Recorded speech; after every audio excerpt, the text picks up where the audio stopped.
My name is Caitlin Hartig, and I am a third-generation American born and raised in St. Louis. I chose to pursue a career as an occupational therapist after trying to determine a career path that would allow me to give back to our military veterans and active members.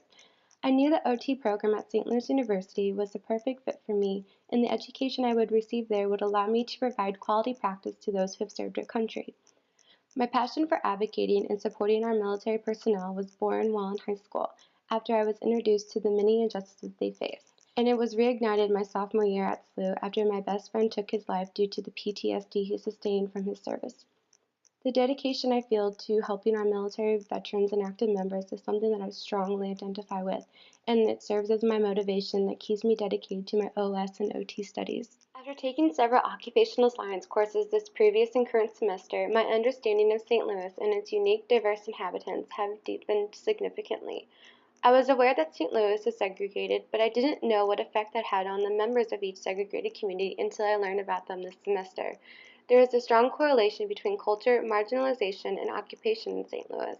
Cultures are often marginalized, such as the Bosnian community in South St. Louis, as well as the African American community in North St. Louis. This marginalization develops occupational injustices that deprive the members of these cultural communities from engaging in their favored and meaningful occupations.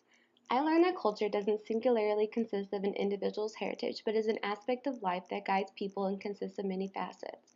Not only can someone identify him or herself with a particular culture, their beliefs and behaviors will differ from another member of the same culture. For example, an American college student will view the college culture differently than an Asian American student. This is showcased well in the St. Louis community. One can experience several cultures as well as marginalized groups as they travel from street to street.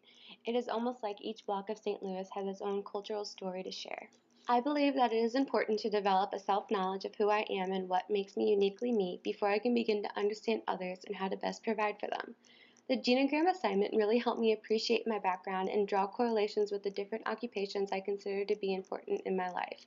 After this foundation is laid, exploration of other cultures, communities, and ethnic groups can occur.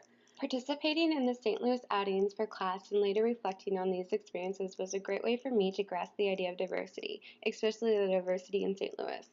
This diversity is very important for me as a future occupational therapist since I will be working with clients who will have different backgrounds, cultures, and histories from my own that will affect the way they not only view treatment but how they will want to be treated.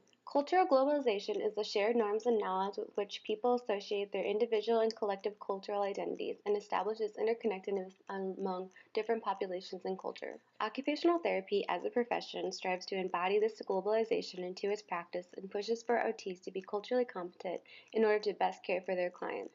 As a future occupational therapist, my practice will be committed to improving the lives of our military veterans as they have sacrificed so much for our country. By becoming culturally competent, my future practice will cater to the unique needs and values of each and every one of my clients, for the veteran population consists of a wide variety of cultures and ethnicities. There are numerous occupational injustices that our veterans experience daily. Some of these injustices include lack of proper integration back into civilian life, insufficient PTSD support, little financial or job support, and homelessness.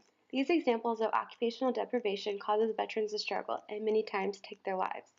Occupational therapy itself is a political profession because all of our occupations are political choices. By dedicating my future practice to intercepting the occupational injustice that our military men and women face, my practice will embody the fundamental political practice of occupational therapy.